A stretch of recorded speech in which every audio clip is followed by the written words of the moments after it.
আসসালামু আলাইকুম আপু, কেমন আছেন?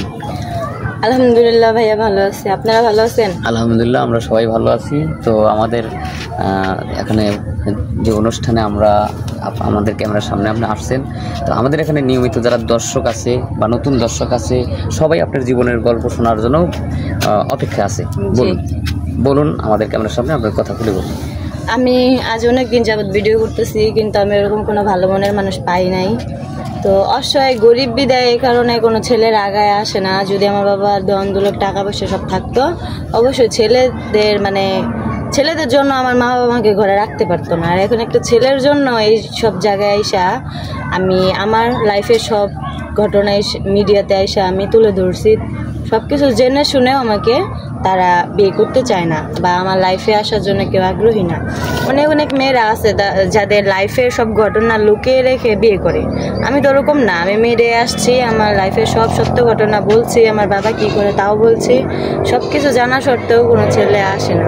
এই যে বাবা রিক্সা চালায়, আমার বাবা মধ্যবিত্ত, আমার ফ্যামিলি মধ্যবিত্ত, এগুলো আমি বলছি বাস্তবতা যেটা, কিন্তু তা ওনারা করে না। আর যে অনেক অনেক মেয়েরা আছে যারা মিথ্যা কথা বলে ছেলেদের সম্পর্ক করে, ওই মেয়েরা ভালো। যারা বাস্তব সত্য ঘটনা বলে তাদেরকে ছেলেরা করে না। তো এইটাই, এরকম কোনো মানুষ হয়তো পৃথিবীতে আমার জন্য জন্ম নেয় নাই যে আমার পাশে আসবে। আমার বড় ভাই নাই, ওরকমভাবে আমাকে ভাইয়ের মতন আগলায় রাখবে। বা অনেক ভাইরা আছে যে স্বামীর স্ত্রীর মতন সম্পর্ক আমার সাথে করবে, ওরকম সম্পর্ক করতে চায় না। ঠিক আছে, সবাই চায় মেয়েদেরকে ফয়দা উঠাইতে। সব মেয়েরা হয়তো, অনেক অনেক মেয়েরা আছে প্রতারণা করে, কিন্তু অনেক মেয়েদের জন্য যে আমাদেরকেও বলা হবে এমনটা কিন্তু না। হাতের 5টা আঙুল এক সমান না। তো ওরা প্রতারণা করছে, এই কারণে আমরাও প্রতারণা করব, এটা কিন্তু না। তাই এটা ওনাদেরই যে অনেক মেয়েরা ঠকাইছে দেখা ওনারা আমাকে বিশ্বাস করে না, আমাদের বিশ্বাস করে না। তো কিছু কিছু মেয়েদের জন্য আমাদের ক্ষতি।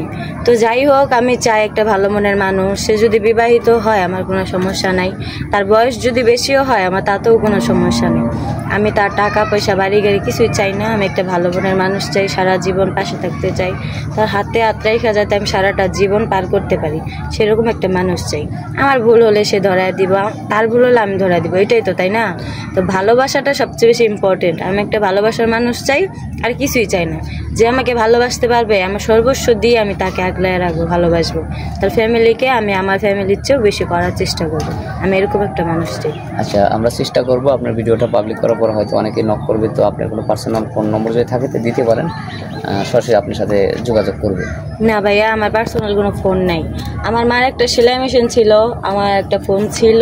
আমার বাবা অনেক কষ্ট করে লোনে আমাকে ফোনটা কিনে দিছিল। তো ওই ফোনটা আর আমার মার সেলাই মেশিনটা দুটোটাই বিক্রি করে দেওয়া হয়েছে। আমি আগে টুকটাক কাজ করতাম, সংসার করতাম, কিন্তু এখন তাও করতে পারি না। বাবা অ্যাক্সিডেন্টের কারণে ওই সব বিক্রি করে বাবার চিকিৎসা করা হয়েছে। 2 আড়াই মাস হয়েছে, এই কারণে আমার কাছে কোনো ফোন নাই।